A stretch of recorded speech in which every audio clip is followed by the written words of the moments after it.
Al iniciar esta lección laurentina, quiero mencionar el reciente fallecimiento muy penoso de un gran filósofo del derecho argentino, Eugenio Bulligin,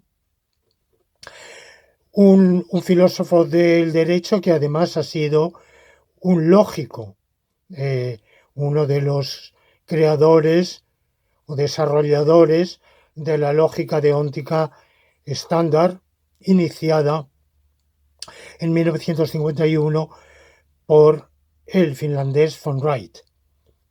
Y en una colaboración de muchos años con Carlos Alchurrón, también argentino, y que falleció prematuramente de cáncer hace ya varios decenios, pero durante decenios también ambos habían colaborado y autorado un número de libros, artículos, tanto en español como en inglés, y habían aportado ciertas modificaciones a esa lógica deóntica estándar y sobre todo una lectura diferente con una implementación de filosofía jurídica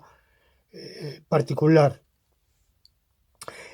cuya característica principal fue la de que existían lagunas en el derecho. Es decir, que hay conductas, hay comportamientos que el derecho no reputa lícitos, pero tampoco considera prohibidos, sino que el derecho se inhibe. El derecho es un sistema humano y se inhibe en lo tocante a... No tiene por qué haber previsto cualesquiera situaciones. Bueno, yo esta tesis la he combatido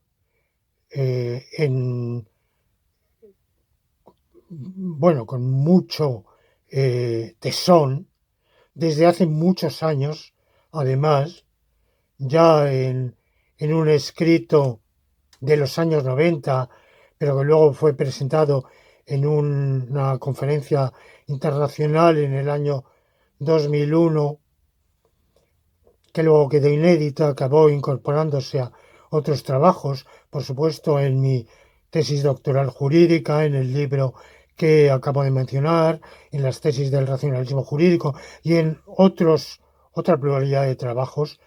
He demostrado que no es así.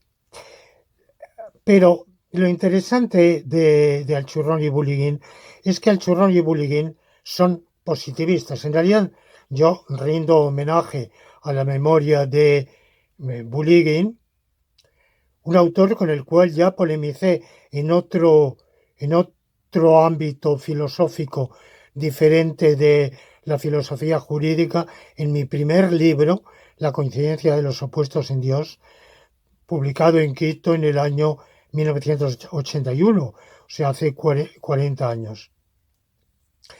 Y yo le rindo homenaje merecido porque creo que ha hecho una aportación interesante y original junto con Alchurrón. Han formado uno de esos tándems tan fecundos en la historia del pensamiento. Luego ya, después de la muerte de Alchurrón, pues él ha seguido, Bulligin ha seguido su propia ruta y le rindo homenaje merecido, pero a la vez he de mencionar que en realidad dudo que haya una sola idea en la cual hayamos coincidido. Es decir, que es casi imposible concebir dos filosofías del derecho y dos lógicas jurídicas tan antitéticas, tan en las antípodas la una de la otra como las nuestras. Al-Churrón y Bulygin parten del positivismo jurídico, que dice no hay más derecho que el derecho positivo, con tendencia incluso a desestimar dentro del derecho positivo humano, evidentemente no admiten en absoluto un derecho positivo no humano, un derecho positivo divino, por ejemplo. Bueno, pero dentro del derecho positivo humano, incluso el consuetudinario, bueno, no entra mucho en su consideración. Y es esencialmente la ley. Por tanto, el derecho vigente es el derecho legislado, lo promulgado por el legislador. Pero el legislador no es ni omnisciente, ni prevé todas las situaciones, ni tiene por qué preverlas. Ciertamente está sujeto a unos constreñimientos lógicos, según ellos, construye un sistema un poco como el teórico, como el físico construye un sistema físico, tiene que tener en cuenta las leyes de la matemática y de la lógica. Aquí quizás son muy optimistas, pensando que los ordenamientos jurídicos se atienen a la lógica. Pero puede no haberlo previsto todo y deja huecos. Claro, ¿qué pasa? Que ellos rechazan absolutamente el derecho natural. Y si en mi propio desarrollo no hay ni puede haber lagunas jurídicas, sino que cualquier conducta, cualquier situación en la cual esté involucrado de un modo u otro el ser humano es o bien lícita o bien prohibida, ello es por un principio de derecho natural. En realidad es por una regla de inferencia sui generis de la lógica nomológica, que ya tuvimos ocasión de expresar, y es que cuando la prohibición de una conducta resulta indemostrable a partir de los axiomas del derecho natural y de la lógica nomológica, más los contenidos del derecho humano positivo, cuando de ese cúmulo de premisas no se sigue la prohibición de una conducta, hay que inferir la licitud de esa conducta. Si quieren, como un postulado adicional del propio derecho natural. Mientras no se prohíba, directa o indirectamente, explícita o implícitamente, la conducta es lícita.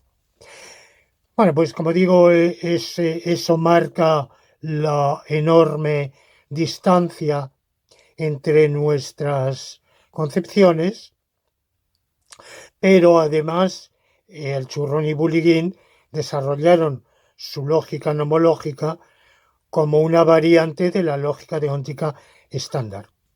Y en un capítulo del libro Visiología del Derecho, yo polemizo en general con la lógica deóntica estándar.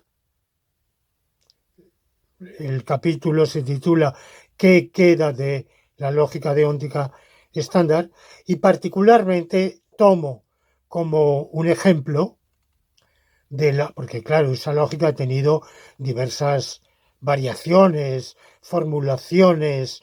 El propio von Wright reelaboró muchas veces su sistema, nunca quedó satisfecho.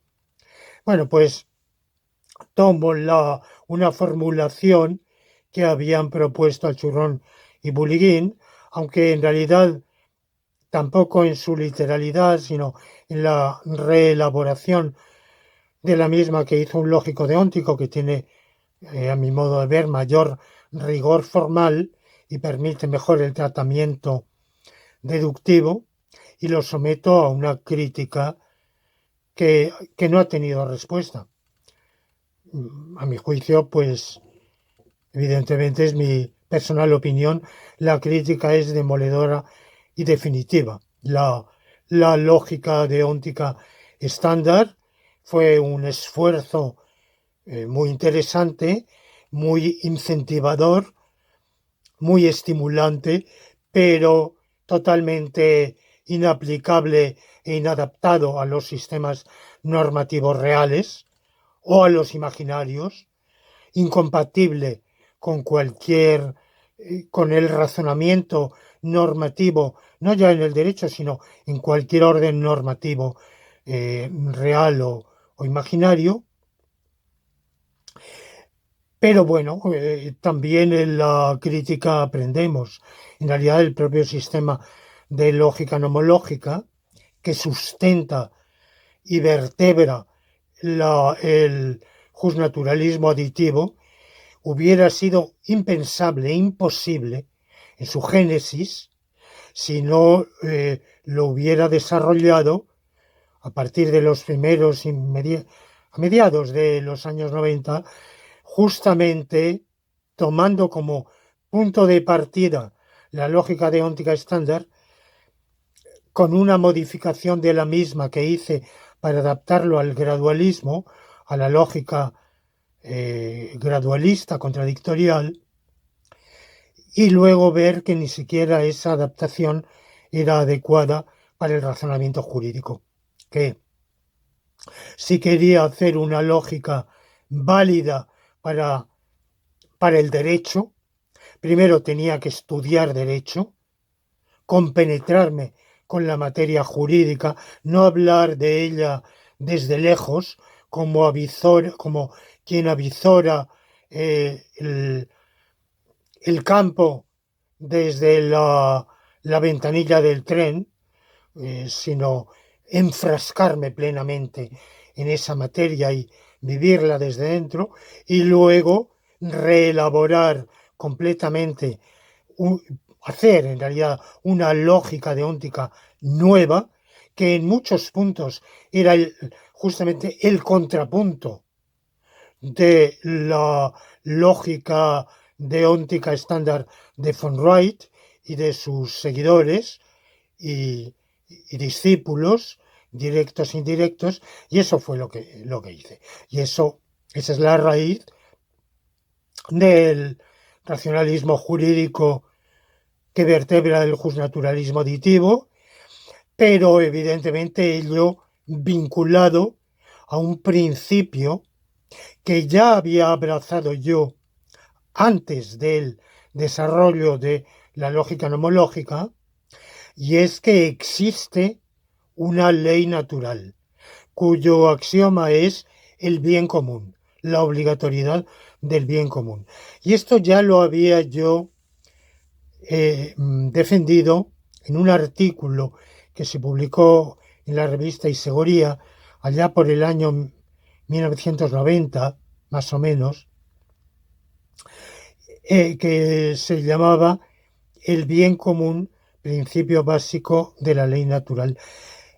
Y en realidad también reflexionando en algunos de los problemas que yo planteé en aquel artículo, que era puramente filosófico, sin armazón lógica, armazón técnico, deductiva de ningún tipo, y por supuesto anterior, unos cuantos años anterior a mi viraje al mundo del derecho,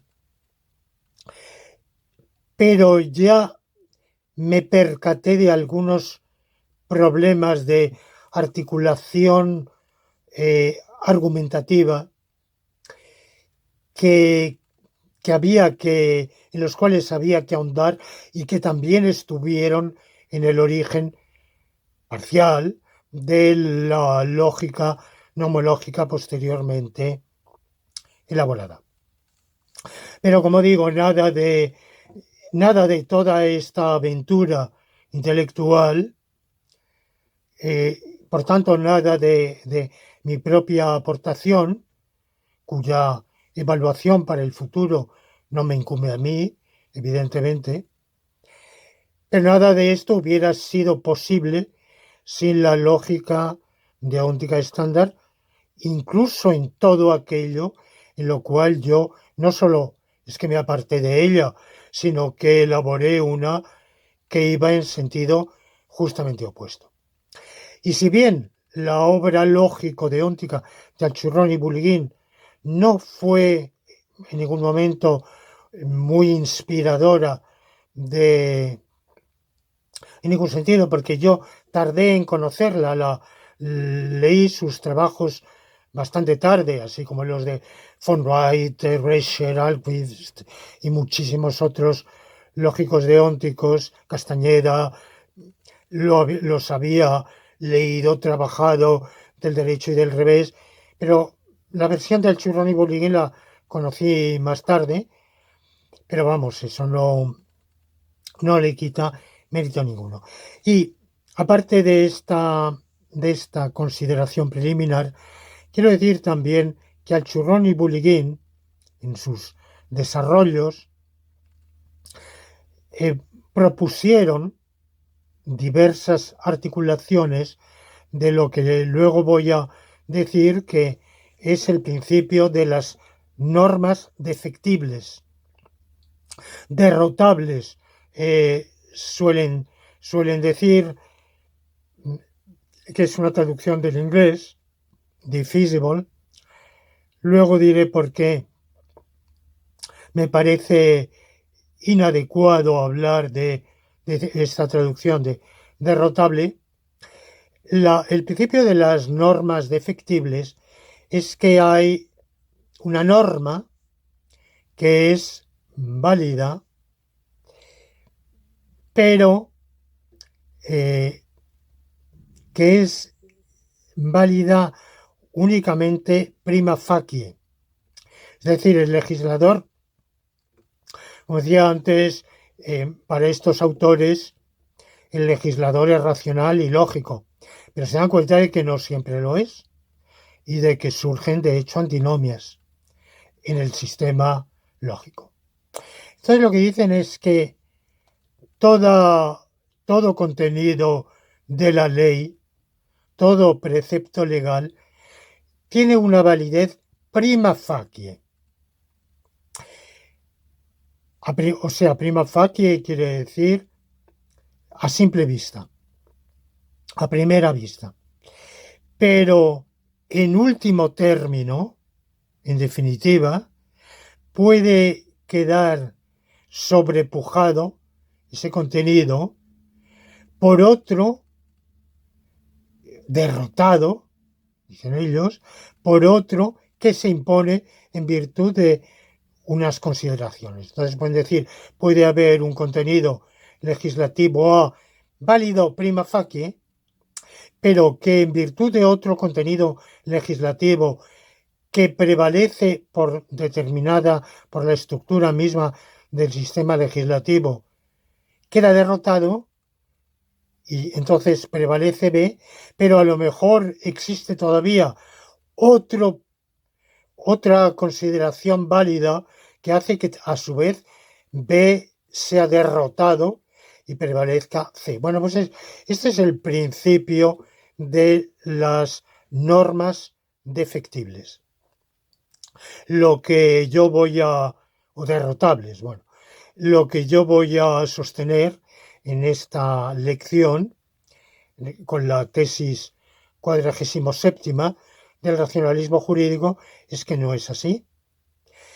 No hay normas derrotables o defectibles.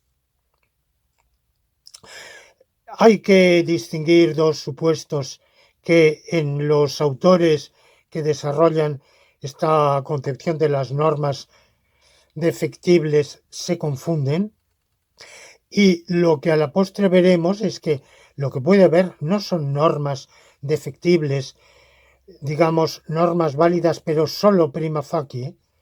Toda norma, si es válida, lo es sin más, pero puede haber normas válidas sin más, válidas en definitiva, pero que colisionen, que entren en conflicto. Entonces, ¿cuál haya de prevalecer y en qué medida haya de prevalecer? Eso no va a depender de las consideraciones de defectibilidad, sino de otro tipo de motivos, que van a ser tres: el grado de vigencia de las normas.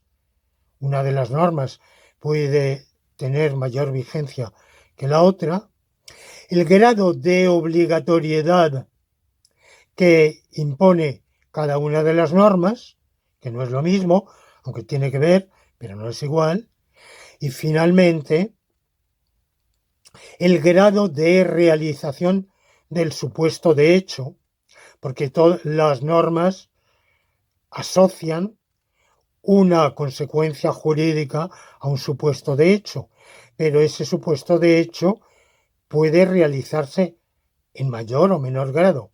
Por ejemplo, la, el hecho ilícito de golpear o maltratar. Evidentemente, hay conductas que caen bajo esta denominación en mayor medida que otras. Por tanto, cuando caen más, quiere decir que ese supuesto de hecho se ha realizado más. Una bofetada es un maltrato en un grado muchísimo menor que una tortura. Y por tanto, podemos decir el grado en que se ha realizado el supuesto de hecho de el maltrato no es igual en el caso de la bofetada y en el caso del tormento. Bueno, pues el juego muy complicado de estos tres factores va a ser lo que determine que prevalezca alguno, cuando hay varias normas en conflicto, alguna de ellas. Pero quizá de manera no irrefutable, porque la situación, que lo que de hecho suceda es una cosa, lo que el ser humano pueda comprender y percibir es otra, y es perfectamente comprensible que un juez, con las luces limitadas que tiene y con la información limitada que tiene, llegue a una conclusión, dadas todas esas circunstancias a las que me he referido, y otro juez llegue a una conclusión opuesta. Uno de los dos llevará razón, pero no disponemos de ningún algoritmo para saber cuál de los dos lleva razón.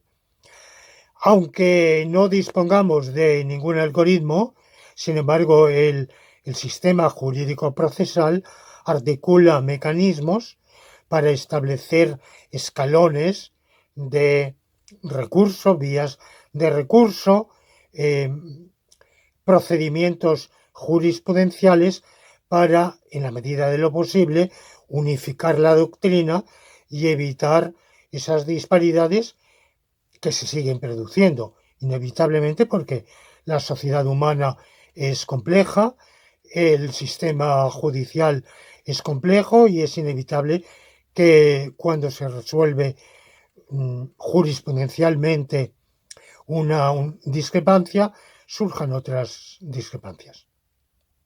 Pero todo ello es así en virtud de esta dialéctica a la que me he referido entre los grados de vigencia, los grados de preceptividad u obligación y los grados de realización del supuesto de hecho, y no reglas de efectibilidad que entiendo son muy problemáticas y dudo que nadie haya presentado una teoría verdaderamente aplicable y bien articulada de esa idea de la defectibilidad de las normas. Bueno, pues tras este preámbulo voy a entrar de lleno en el contenido de mi lección de hoy.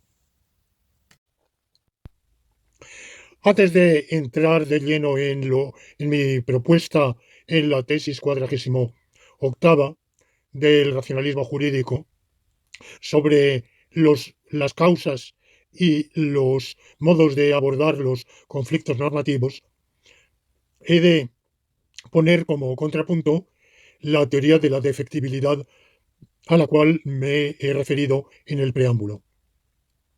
La teoría de la defectibilidad de las normas tiene una génesis que fue la polémica de Dworkin con Hart. Hart es el gran clásico del positivismo jurídico anglosajón del siglo XX y Hart elabora una teoría. Evidentemente tenía grandes inspiradores, uno de ellos era Kelsen, otro de ellos es el verdadero fundador del positivismo jurídico anglosajón en el siglo XIX, que fue Austin, el filósofo del derecho Austin, que a su vez fue discípulo del filósofo Bentham, Jeremías Bentham, pero Jeremías Bentham es más un inspirador o un antecesor que un verdadero fundador. Bueno, a partir de estos orígenes, Hart elabora una teoría muy interesante, muy compleja, muy bien trabada, muy coherente del racionalismo jurídico y tuvo que enfrentarse, del positivismo jurídico, perdón, tuvo que enfrentarse a varias polémicas con Radbruch, por un lado, por el otro lado con Fuller, Lon Fuller, al cual ya me he referido en alguna lección precedente, y finalmente con Dworkin. Y lo que Dworkin va a decir, Dworkin ha sido un autor que posteriormente ha eclipsado incluso a Hart en su influencia y todavía hoy, varios años después de su muerte, sigue siendo un autor de muchísimo impacto y muy escuchado, vamos, muy leído, muy seguido. Dworkin dice que el ordenamiento jurídico está formado por dos tipos de preceptos o de normas, digámoslo así, en sentido genérico, que son las reglas y los principios. Las reglas hay que aplicarlas a rajatabla en su literalidad, sin excepciones ni apreciaciones, sin matizaciones. Mientras que los principios marcan una pauta para el juez a la cual se puede ajustar más o menos, pero con un margen mayor o menor de flexibilidad. Los principios han sido llamados después por otros autores como Lexi normas de optimización. Un principio sería como un desideratum, una estrella polar a la cual el juez ha de tender en la medida de lo posible a cumplir, pero que evidentemente van a sufrir una apreciación mayor o menor. Esto en una elaboración posterior, como la de Alexi, Robert Alexi, este filósofo del derecho alemán, importantísimo, va a ser la teoría de la ponderación. Teoría de la ponderación que va a ser también asumida por corrientes de lo que se ha llamado el neoconstitucionalismo o constitucionalismo a secas, e incluso otras teorías que se pudieron cobijar inicialmente bajo esa etiqueta de neoconstitucionalismo, pero que después han preferido llamarse pospositivismo, como la del español Manuel Atienza. Bueno, yo las denominaría todas ellas ponderacionismo. Con la dicotomía de Dworkin de reglas que son de interpretación literal, sin excepciones, sin elasticidad, a rajatabla, y principios, que serían normas laxas, que podrían entrar en conflicto y serían, unas prevalecerían y otras no. Para entender esta dicotomía de Dworkin, a la cual es dudoso que el propio Dworkin se haya tenido estrictamente después, pero esta dicotomía viene de lo siguiente. Ustedes saben que en el mundo anglosajón el sistema jurídico viene caracterizado como lo que se llama en inglés common law, una locución que no tiene traducción. Por eso todos en francés, en español, en alemán, en cualquier idioma seguimos diciendo common law, porque la traducción sería derecho común, pero derecho común es una locución que ha tenido históricamente otros sentidos, como el jus comune de la Edad Media. De manera que mantengamos esa denominación de common law, que tiene toda una historia, en la cual muchas veces no se entra. La common law, que ha tenido implementaciones y desarrollos muy distintos en el Reino Unido, vamos, en Inglaterra, en Escocia, pero también en Estados Unidos, en los países de la Commonwealth. La common law la podemos caracterizar de manera sucinta, tan sucinta que puede resultar incluso un poco caricatural, como un derecho esencialmente consuetudinario y jurisprudencial, en el cual la actividad del legislador, a través de preceptos escritos que no se denominan law, a veces pueden denominarse law, pero o históricamente se llamaron a veces law, pero se suelen denominar act o statute. Lo más normal es act. Bueno, pues act sería en realidad lo más próximo en inglés a nuestra palabra ley. Bueno, pues la ley se suele entender, se tiende a entender, porque tampoco esto hay que tomarlo tan estrictísimamente como suena. Se tiende a entender como una excepción a ese derecho flexible, consuetudinario, jurisprudencial, y esa excepción hay que interpretarla literalmente y a rajatabla, precisamente porque es una excepción. Pero esto en realidad no es posible. Sería imposible, empezando, por ejemplo, en Estados Unidos por la propia Constitución y sus enmiendas. Sin duda, hay toda una tradición de la Corte Suprema del literalismo. Las enmiendas de la Constitución que conceden o reconocen derechos fundamentales han de interpretarse estricta y literalmente, o como criterio auxiliar prevalece, no es que sea la única escuela, pero prevalece el originalismo, cuyo más eminente defensor, Yadalid, fue el juez Scalia de la Corte Suprema, y esa escuela originalista comprende que no siempre la interpretación estrictamente literal, que no es interpretación, es simplemente repetición o aplicación literal sin interpretación. A veces es menester interpretar, pero hay que interpretar según el sentido original en el momento en que se adoptaron esas enmiendas. Bueno, las reglas en ese sistema de common law serían, por tanto, muy estrictas, si no siempre en esa literalidad extrema, por lo menos de manera muy cercana. En cambio, los principios, que serían sobre todo principios jurisprudenciales, consuetudinarios, pues, se aplicarían con grandes márgenes de flexibilidad, podrían colisionar y a menudo colisionan y, por tanto, prevalecería uno o prevalecería otro.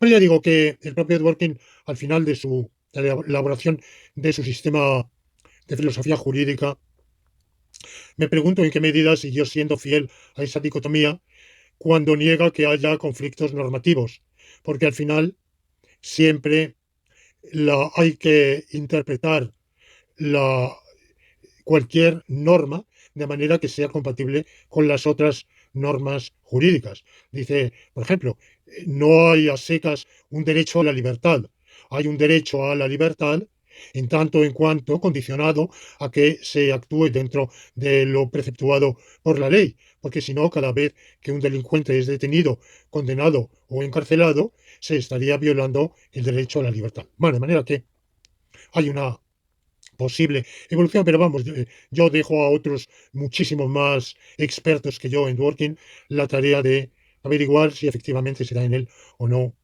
esa evolución.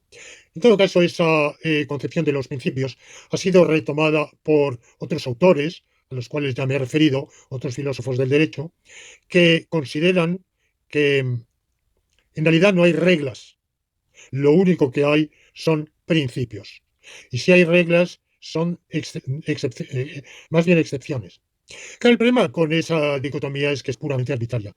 Yo abro un texto jurídico en la Constitución española y leo preámbulo, artículo primero, artículo segundo y así sucesivamente, cada uno dividido, o muchos de ellos divididos en numerales, apartados, y me pregunto con qué criterio y con qué derecho puedo yo tildar de regla el artículo tercero y de principio el artículo cuarto.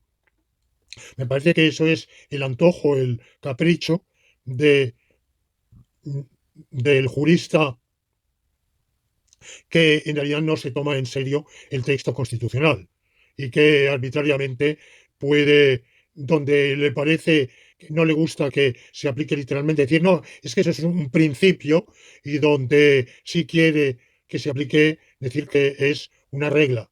Por ejemplo, la libertad de informar es un principio y el derecho al honor es una regla, o al revés.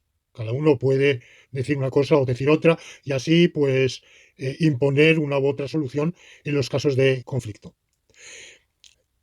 Bueno, pues un ulterior desarrollo de toda esta familia de concepciones es la teoría de las normas defectibles. Hay que partir de lo siguiente.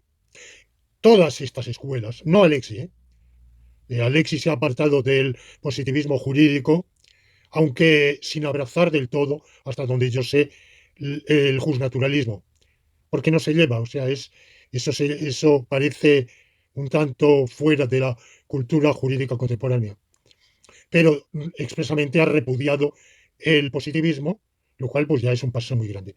Pero en general todos los demás, incluso cuando dicen que no son positivistas, que son pospositivistas, por supuesto, lo único que quieren decir es que se apartan de un cierto tipo de positivismo legalista, pero siguen considerando que no hay más derecho que el derecho positivo elaborado por el ser humano y no una normativa que tendría vigencia en las sociedades humanas y no humanas en virtud de la naturaleza misma de las relaciones sociales. En ese sentido, el rechazo total de cualquier derecho natural hace que sean filósofos positivistas. Bueno, para ellos, las normas son enunciados, no los contenidos de enunciados. En lecciones anteriores hemos visto que, según el racionalismo jurídico, las normas son estados de cosas deónticos. Una norma consiste en un estado de cosas analizable como la obligatoriedad, permisividad o prohibición de otro estado de cosas. Pero para toda esta gama de escuelas a las cuales me estoy refiriendo, las normas son lo que yo llamo preceptos, o sea, enunciados. Entonces ellos dicen, leamos un enunciado cualquiera de un texto legal. Pues, puesto que ha sido promulgado, está en el boletín oficial del Estado y no se ha derogado, está vigente. Como está vigente, tiene valor jurídico. Pero a lo mejor entra en contradicción con otra norma. Entonces, a la espera de saber cómo se resuelve, diremos que es una norma, la primera a la que me refería, una norma prima facie. O bien, dicho de otro modo, una norma defectible. Ellos suelen utilizar la palabra derrotable, que quiere ser una traducción del inglés defeasible. Defeasible quiere decir deshacible, y en inglés defeasible es una palabra muy parecida de defeatable, que efectivamente significa derrotable, pero ello es porque en inglés defeat, derrota, un ejército es derrotado cuando es deshecho. Pero en español no tenemos tenemos otra palabra diferente y, por tanto, traducir de defeasible como si fuera defeatable, aunque en inglés muy a menudo se utilizan de manera intercambiable en algunos contextos, pero es quizá equivocable porque es quizá equivocado porque no se trata de una cuestión de lucha, de victoria o de derrota, sino sencillamente de qué prevalece. Igual que en presunciones hablamos de presunciones defectibles, como aquellas presunciones que jurídicamente se llaman iuris tantum, es una presunción, se presume que las cosas son así, hasta que surja una evidencia suficiente en contra. Bueno, pues del mismo modo podríamos hablar de norma defectible. Es una norma que podemos considerar válida mientras no haya otra consideración legal que la supere. Por ejemplo, yo voy a tomar un ejemplo aquí, que es el artículo 147.1 del Código Penal Español, no digo en su versión actual, que no tengo a mano, sino en la que estaba vigente en el momento en que yo estudié Derecho Penal, que reza así: el que por cualquier medio o procedimiento causare a otro una lesión que menoscabe su integridad corporal o su salud física o mental, será castigado como reo del delito de lesiones con la pena de prisión de 6 meses a 3 años, siempre que la lesión requiera objetivamente para su sanidad, además de una primera asistencia facultativa, tratamiento médico o quirúrgico. La simple vigilancia o seguimiento facultativo del curso de la sesión no se considerará tratamiento médico. Bueno, ustedes ven lo larguísimo, complicado, enrevesado y dudoso que es este precepto. Si nos paramos en el punto donde dice tratamiento médico o quirúrgico, podemos decir, bueno, pues aquí tenemos una norma, pero es defectible. Y lo primero que la va a derrotar o vencer o a superar es justamente lo que viene después del punto y seguido. La simple vigilancia o seguimiento facultativo no se considerará tratamiento médico. O sea que me dan una paliza, me causan un moratón que hay que darme, tengo que ir al médico a que me lo cure y luego pues tengo que acudir cada 3 o 4 días, pero es un seguimiento, no es propiamente un tratamiento médico o quirúrgico. Bueno, todo esto, como ustedes ven, hasta donde, cuando es tratamiento y cuando es seguimiento, bueno, a mí se me escapa la diferencia, pero bueno, el legislador ha querido, evidentemente, reducir el campo de aplicabilidad de esta norma ya de suyo muy suave, porque, en fin, por una lesión que menoscabe la integridad corporal o la salud física o mental, pues la pena es mínima.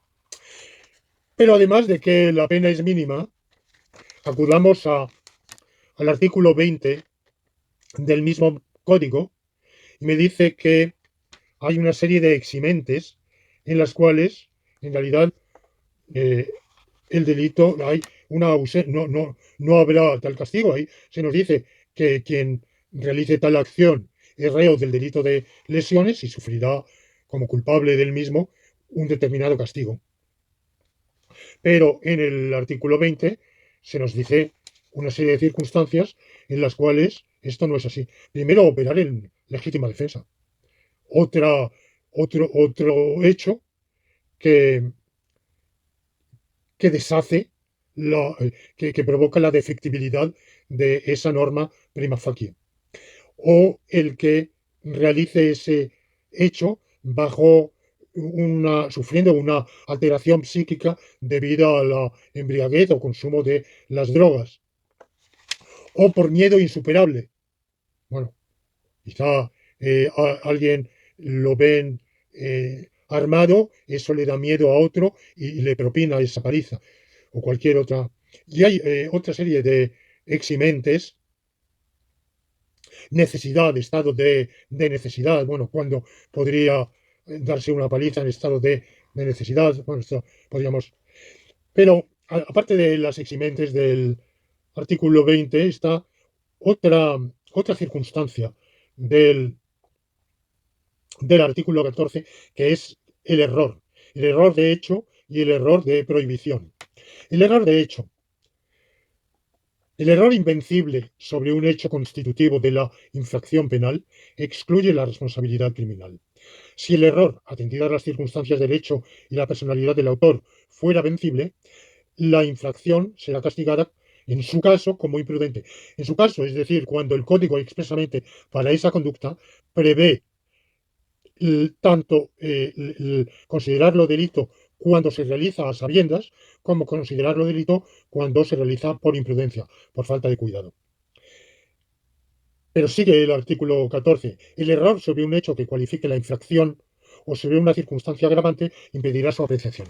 Amigo, pero quien me da una paliza sabe, ¿tiene acaso conciencia de que la lesión va a requerir para su sanidad, además de una primera asistencia facultativa, tratamiento médico o quirúrgico? Por supuesto que no. Nadie lo sabe. Por fuerte que sea una paliza, es dificilísimo, como no sea el caso de mutilación, que viene previsto en otro artículo, en el artículo 150 del Código Penal, como no sea un caso de mutilación, es dudoso que quien provoca no ya un moratón, sino una herida más o menos fuerte, sepa si eso se va a poder curar con una acudiendo al médico que desinfecte de unos puntos y luego ya simplemente un seguimiento en el cual el enfermero nos quite los puntos y se acabó, no hay más, o va a requerir un tratamiento médico quirúrgico. Puesto que el agresor lo desconoce, eso no debería considerarse para nada. El numeral 2 del artículo 14 lo dice. Por tanto, eso quiere decir que en la práctica el artículo 147 es inaplicable. Además que todavía dentro del artículo 147 hay otro numeral que dice que cuando sea de menor gravedad, atendidos el modo empleado del resultado, todavía la pena será menor. Es decir, que prácticamente el delito de lesiones, según el Código Penal español, no existe, según el artículo 147. Salvo el 148 que nos habla de casos especiales, de utilización de que la agresión haya sido con armas o que haya habido ensañamiento o que la víctima sea menor de 12 años o incapaz. O sea que, incluso eso, claro, hay que leerlo en función del artículo 14.2, porque quizá la víctima es menor de 12 años o incapaz, pero el agresor no lo sabe. El agresor ve a un muchacho muy alto, muy fornido, y no sabe, tiene 12 años, pero me diría, pues, yo le echaría 15 o 16. Bueno, de manera que estos son casos en los cuales, como digo, puede hablarse de defectibilidad. Pero el problema está con la teoría de la defectibilidad, que es una teoría que nadie ha, hasta donde yo alcanzo a ver, nadie ha elaborado de manera clara, porque en definitiva todo es defectible. Yo creo que en los problemas en que estoy abordando hasta aquí, no es cuestión de defectibilidad, sino cuestión de interpretar, cuestión hermenéutica. El Código Penal es una ley y sus artículos no han de leerse por separado, sino todos ellos conjuntamente. Y por tanto han de interpretarse unos en relación con los otros. Es más, el Código Penal no solo está que cada uno de sus artículos ha de leerse siempre en relación hermenéutica con los demás artículos, es el arte de la interpretación jurídica, sino que también ha de leerse, ha de interpretarse en relación con la ley de enjuiciamiento criminal y con otra serie de leyes que tienen una incidencia directa. Es más, por ejemplo, cuando el Código Penal prohíbe vender productos perjudiciales para la salud. Bueno, ¿está prohibiendo acaso la venta de bebidas alcohólicas, que son productos eh, perjudiciales para la salud? No, creo que, creo que todos sabemos que esto no es así, pero, pero para saber que esto no es así requiere interpretar su- otra serie de textos. Está claro que la producción y venta de bebidas alcohólicas está perfectamente amparada por la ley, que el legislador penal a la hora el legislador a la hora de aprobar el Código Penal tiene en cuenta toda esa regulación y que no va a prohibir lo que toda la legislación civil, mercantil, los tratados internacionales, los tratados de comercio consideran lícito. De manera que debemos interpretar eso de manera restrictiva en ese caso. Ahí yo creo que todos esos aparentes conflictos son aparentes y se resuelven por las reglas hermenéuticas de interpretar unos enunciados en relación con otros enunciados. Pero es distinto cuando verdaderamente nos hallamos en situación de conflicto auténtico, no de enunciados, sino de situaciones jurídicas, de normas vigentes, ambas, pero de contenido, pero que se contraponen la una a la otra. Un ejemplo muy trillado, muy banal, es el que ya he mencionado del derecho al honor y el derecho a la información. Hay informaciones verídicas, pero que son lesivas para la buena reputación de alguien.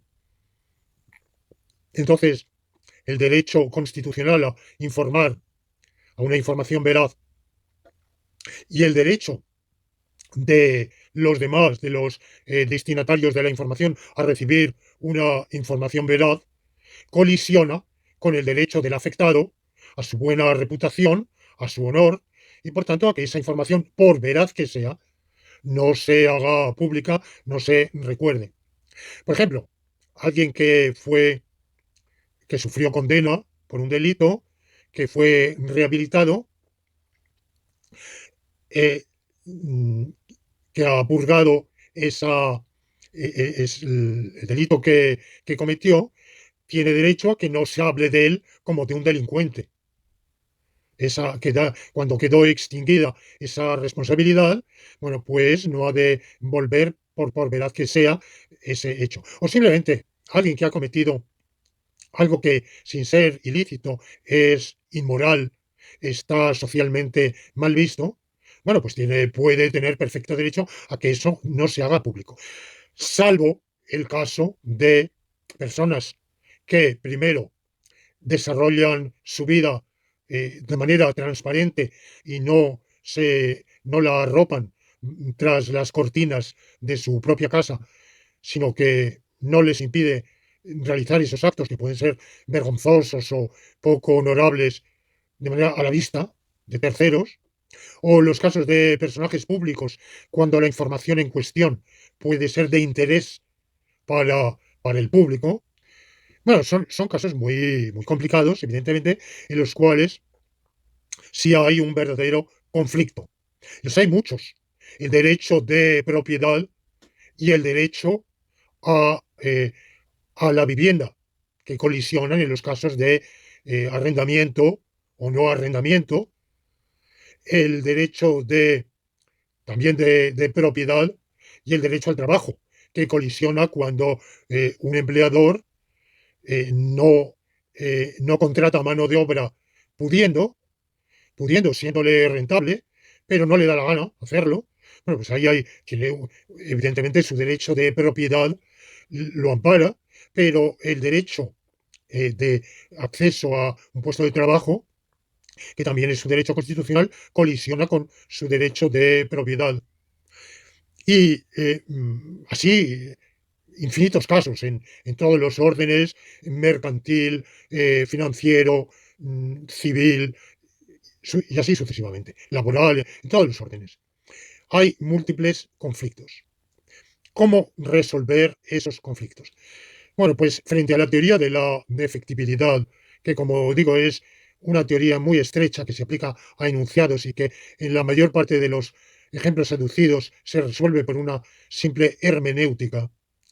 En los casos de genuinos conflictos normativos, yo pienso que hay que acudir a un triple criterio. Hay que saber, en primer lugar, cuál es el grado de vigencia de la ley.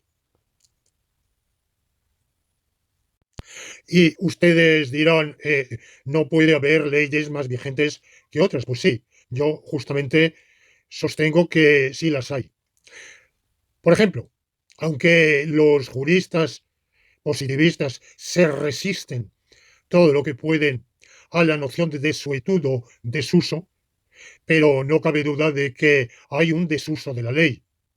Por ejemplo, cuando el Código Civil preceptúa que en caso de discusión sobre los emolumentos o cualquier otro hecho de su relación se creerá al amo y no al criado, este artículo del Código Civil no cabe duda de que ha caído en desuso.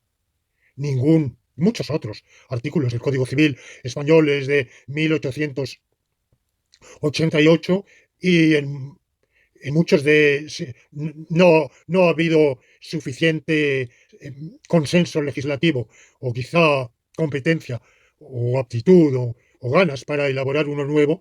Seguimos con él parcheado un montón de veces, 1000 veces. Ya es difícil saber exactamente qué queda del original, pero quedan muchas cosas de derecho agrario, por ejemplo. Bueno, pues, evidentemente han caído en desuso, porque la situación es diferente, la conciencia social, e incluso el propio Código Civil, en una reforma del año 1944, incluyó un título preliminar sobre su interpretación, que dice que ha de interpretarse según la realidad social del tiempo al cual ha de aplicarse. Esa realidad social impide aplicar de ninguna manera el artículo al cual me estaba refiriendo. O sea, hay una desuetud. Joaquín Costa, que es un jurista y en alguna medida filósofo del derecho español importantísimo, cuya muerte prematura impidió quizá que realizara su gran obra, un jurista aragonés de finales del siglo XIX que murió a comienzos del siglo XX, sostuvo una idea más atrevida que pocos han seguido, pero que yo sigo, y es que una ley promulgada por el legislador, pero desobedecida desde el comienzo, no entra nunca en vigor. O sea que cae en desuetud en el momento mismo en que ha entrado en vigencia. Pero ya no. La vigencia no la adquiere una ley por el mero hecho de que se consigne, se publique en el Boletín Oficial del Estado, sino que se aplique. Y hay un lapso durante el cual hay una presunción de vigencia, pero si queda inaplicada, pues nunca se aplicará. Por ejemplo, eh, cuando estuvieron prohibidos penalmente los anticonceptivos. Bueno, yo no sé en qué momento esa prohibición legal dejó de aplicarse.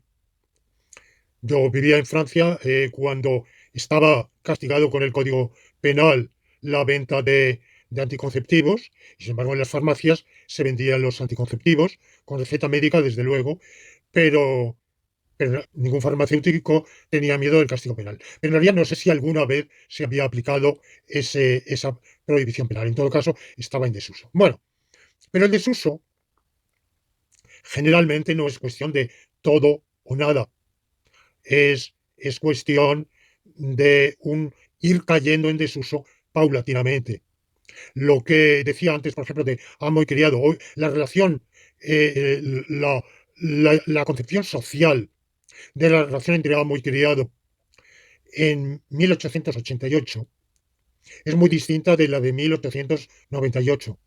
Y esta es distinta de la de 1908 y de la de 1938 o 1968. Esto está claro, pero ha habido una evolución, no un momento súbito de cambio súbito.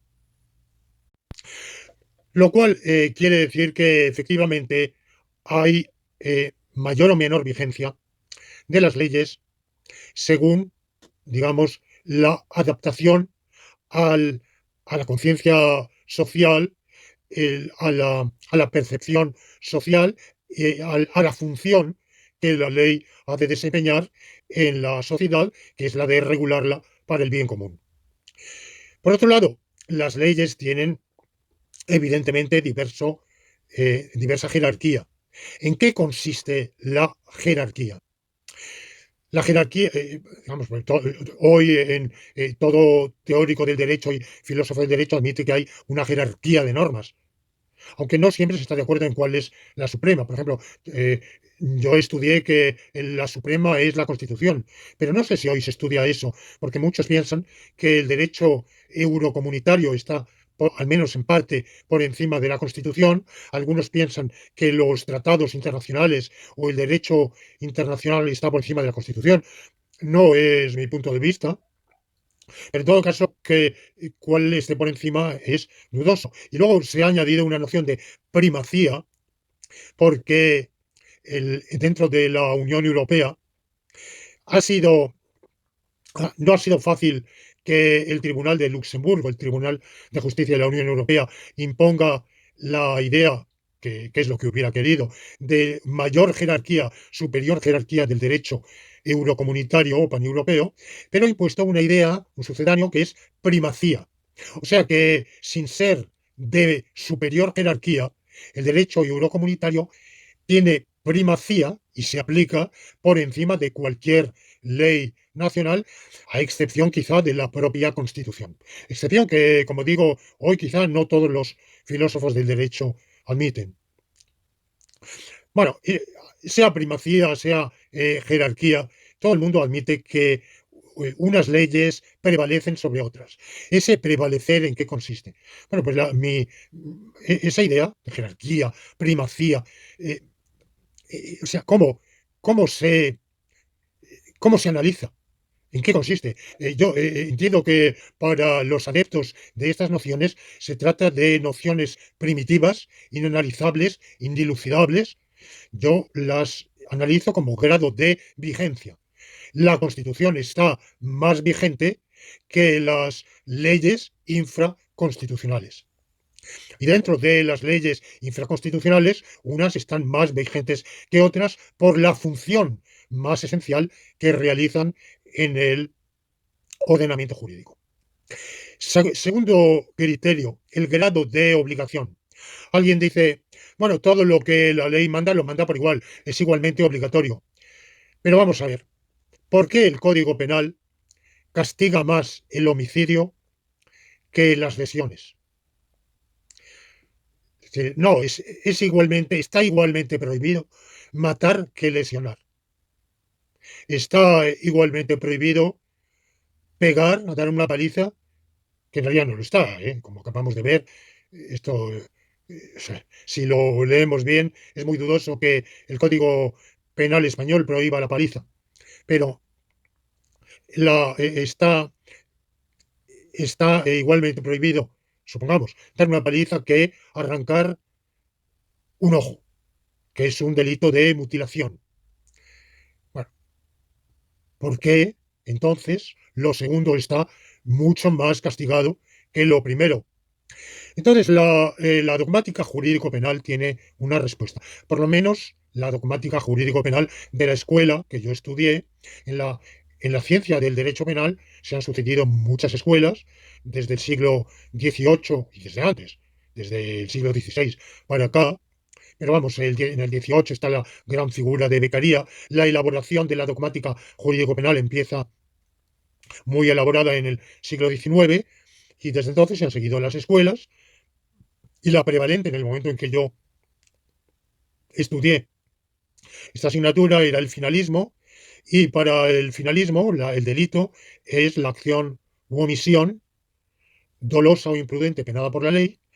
Este delito tiene tres características. Es típico, es decir, ha de estar expresa y claramente, bueno, lo de claramente en realidad es un mero desideratum, especificado en el Código Penal.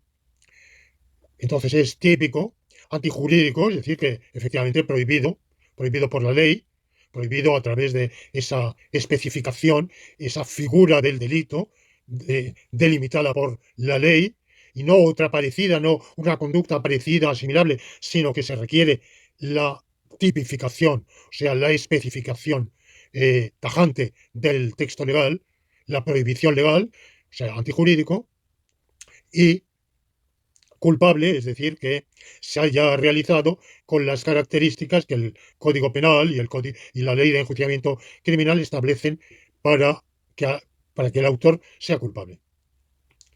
No entro en la culpabilidad, que aquí dejo de lado, que afecta a determinados elementos subjetivos. Por ejemplo, el menor de cierta edad que cometa un delito no es penalmente responsable, no es imputable y por tanto no es culpable. El enajenado mental, el loco, tampoco es culpable. Podrá, evidentemente, ser objeto de ser encerrado en un establecimiento psiquiátrico, pero no a título de reo del delito. Es decir, que no se puede decir ha cometido el delito. Pero bueno, no lo, el delito no, en ese caso, no se ha cometido con culpabilidad, aunque se haya realizado la conducta típica y antijurídica. Dejo de lado la culpabilidad, no es lo que me interesa. Me interesa la antijuridicidad.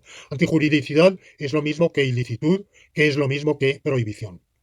¿Por qué unos delitos se castigan con una pena y otros con otra pena?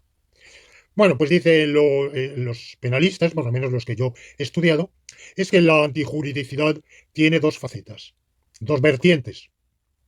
Una, la antijuridicidad formal, el mero hecho de entrar en contradicción con lo que preceptúa la ley, en este caso con la prohibición legal, el mero hecho de que la ley lo prohíba, prohibición formal, y hay una antijuridicidad material, y es entrar en conflicto con un valor que es el asumido por el legislador al establecer esa ley penal. Es evidente que el legislador establece la prohibición penal de conductas activas u omisivas en aras de salvaguardar unos valores que pueden ser el patrimonio contra cuando se castigan los delitos contra la propiedad o contra el orden socioeconómico, el bienestar, la vida, la integridad física. Todo esto es lo que se llama en la jerga de la dogmática jurídico-penal los bienes jurídicamente protegidos. Por eso la dogmática jurídico-penal, al ir estudiando delito por delito de los tipificados en el Código Penal, establece cuál es el bien, cuál es, eh, cuál es la conducta tipificada para saber si esa conducta se puede realizar por dolo, es decir, con intención o a sabiendas, que es el dolo directo, el dolo eventual, que es cuando uno realiza una conducta sin importarle que el resultado vaya o no a ser el daño que se trata de evitar. Bueno, que eso suceda o no me da igual, no me importa, bueno, eso, cometer esa conducta es un dolo eventual, y la dogmática analiza cuál es el bien jurídicamente protegido, porque solo sabiendo cuál es el bien jurídicamente protegido podemos interpretar adecuadamente el texto legal, que el texto legal en su estricta literalidad, sin tener en cuenta el bien jurídicamente protegido, puede no decirnos nada o decirnos demasiado. Por ejemplo, el que mate a otro está muy claro, ahí matar es tan claro que es... eh, Está claro que es la vida, pero en muchos otros casos, bueno, es dudoso y se discute. Por ejemplo, el delito que prohíbe favorecer la inmigración sin autorización administrativa, la inmigración irregular. Bueno, pues favorecer por cualquier medio, además. Vale, esta figura si es que podemos llamarlo figura, es tan tremendamente vago qué conductas son susceptibles de hacerlo. Pero por lo menos hay que, para precisar en qué consiste ese delito, hay que saber cuál es el bien jurídicamente protegido. Y esto no está dicho en la ley. Entonces, claro, cada, cada teórico, cada penalista tendrá una interpretación. Generalmente se dice el bien jurídicamente protegido es el interés de los trabajadores españoles de no tener una concurrencia laboral foránea, salvo salvo aquella que expresamente goce de autorización administrativa. Bueno, otra interpretación sería que el bien jurídicamente protegido es el interés del propio trabajador foráneo de no estar en España en condición de trabajador inmigrante irregular. Bueno, eso lo dejo a otros. Y así hay muchos casos en los cuales, evidentemente, es cuestión de interpretación y de análisis que el teórico del penalista no puede tampoco sacarse de la manga, saber cuál es el bien jurídicamente protegido. Tiene que tener en cuenta la política criminal, la criminalística, el entorno social, la percepción social. Como digo, las leyes tienen también vigencia en función de su aceptación social y esto determina también en parte cuál va a ser el bien, cuál cree cuáles creen los súbditos, que es el bien jurídicamente protegido, como lo entienden. Bueno, ¿por qué castiga más el Código Penal unas conductas que otras? Pues dicen esta escuela, que a la que he eludido, porque aunque la antijuridicidad formal es tanta, porque es una cuestión de sí o no, la antijuridicidad material es cuestión de grado. Bueno, y me pregunto yo por qué la antijuridicidad formal es cuestión de totalmente sí o totalmente no. Para mí es tan de grado la formal como la material. La ley, el Código Penal, castiga más unas conductas porque las prohíbe más. Otra cosa es que estemos de acuerdo con la escala de la prohibición y del castigo. Yo hice un estudio detallado, me hice una tabla con columnas de las diversas figuras del Código Penal que yo estudié de 1995 y las penas que establecía para esos delitos y salían cosas verdaderamente chocantes para, para la conciencia pública normal. Por ejemplo, que ciertos delitos contra el copyright, contra la propiedad intelectual, tuvieran un castigo muchísimo mayor, por ejemplo, que dar una paliza, que, como ya he dicho, prácticamente queda casi fuera del Código Penal. E incluso el delito de mutilaciones es un delito que tiene un tratamiento, puede tener un tratamiento penal menor que la estafa, por ejemplo.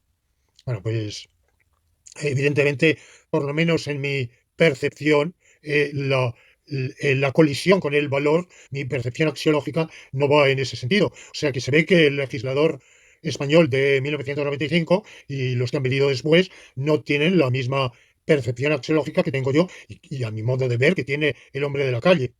O sea que podemos estar de acuerdo, pero el legislador tiene una percepción axiológica y en función de ella prohíbe más las conductas que considera activas o omisivas, que considera más perjudiciales, más gravosas, más ofensivas de su percepción, de su concepción axiológica, y castiga menos aquellas que considera que entran menos en colisión con su escala axiológica. Y por último, el grado de realización del supuesto de hecho. Bueno, en muchos casos el grado de realización del supuesto de hecho es, bueno, el asunto es más complicado, pero lo voy a simplificar. El grado de realización del supuesto de hecho es el grado en el cual la conducta activa u omisiva es subsumible bajo la tipificación. Por ejemplo, el artículo 1902 del Código Civil, paso del penal al civil, dice: el que, interviniendo culpa o negligencia, cause a otro un daño, está obligado a reparar el daño causado. lo cause por acción u omisión. Bueno, pero causar daño es una conducta que se da en muchos grados. Hay muchos grados de daño. Hay grande daño y poco daño, y grandísimo, y enorme. Por ejemplo, he hablado antes del delito de lesiones. Bueno, lesionar, ustedes estarán de acuerdo que se puede lesionar un poquito, mucho, muchísimo, leve o grave o gravísimamente. No solo por las circunstancias que dice después el Código Penal, de que se haga con armas o con ensañamiento o aprovechándose de la incapacidad de la víctima, sino sencillamente de que la paliza puede ser ligera o grave o gravísima. O puede ser dar un palo o dar una paliza, no es lo mismo dar un palo que dar una paliza. El mero hecho de matar, parece que matar es algo absolutamente sí o absolutamente no, pero hay conductas que son administrar a alguien, por ejemplo, quien envenena, los casos de envenenamiento paulatino, casos célebres de la literatura por hongos venenosos, pero ninguno de ellos letal, aisladamente, pero que por acumulación, bueno, se puede decir, bueno, quien no llega al final es reo en delito de tentativa, pero puede resultar, puede ser que se arrepienta, cese, pero por otras circunstancias sobrevenga la muerte. Yo pienso que en esa conducta y en otras muy complicadas, porque la vida es infinitamente compleja, se podría decir la propia calificación de la conducta como homicidio es eh, es estimable, es apreciable en mayor o menor grado. Bueno, esto pueden ustedes dudarlo en ese caso, porque la muerte parece que es algo muy de totalmente sí o totalmente no, pero yo pienso que, aunque la muerte, primero, no concuerdo con eso, creo que hay casos de estar moribundo y que si uno, por ejemplo, está moribundo, está en agonía, si se le causa la agonía de años, no se lo ha matado del todo, pero si es casi, si se le causa un estado de coma irreparable, bueno, pues es matar o no es matar. Bueno, pues no del todo, evidentemente, claro, pero, pero evidentemente eso tampoco es vida. Yo diría que es una situación intermedia entre vida y muerte.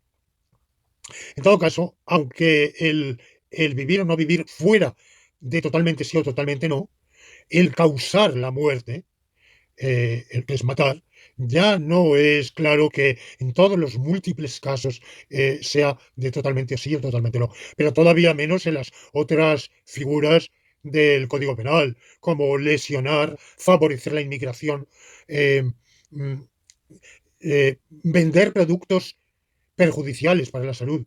Ustedes estarán de acuerdo en que un producto puede ser perjudicialísimo, mortal incluso, pero otro puede ser ligeramente perjudicial, ¿verdad? De manera que el grado de comisión de la conducta puede ser mayor y puede ser menor, dependiendo de varios factores, pero entre otros, que es el principal, que aquí me interesa, de aquel en que la conducta activa u omisiva sea subsumible bajo la prohibición legal.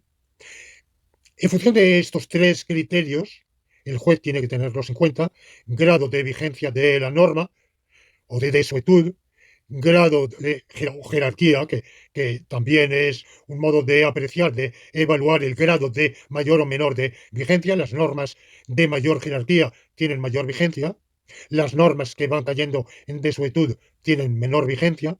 Segundo, grado de prohibición o grado de obligación. La prohibición es la obligación de una negación y la obligación es la prohibición de una negación, por lo tanto es lo mismo. Y el grado de comisión, el grado de realización de la conducta. Y ustedes dirán, bueno, pero tenemos tres criterios. ¿A cuál de ellos se va a dar prevalencia?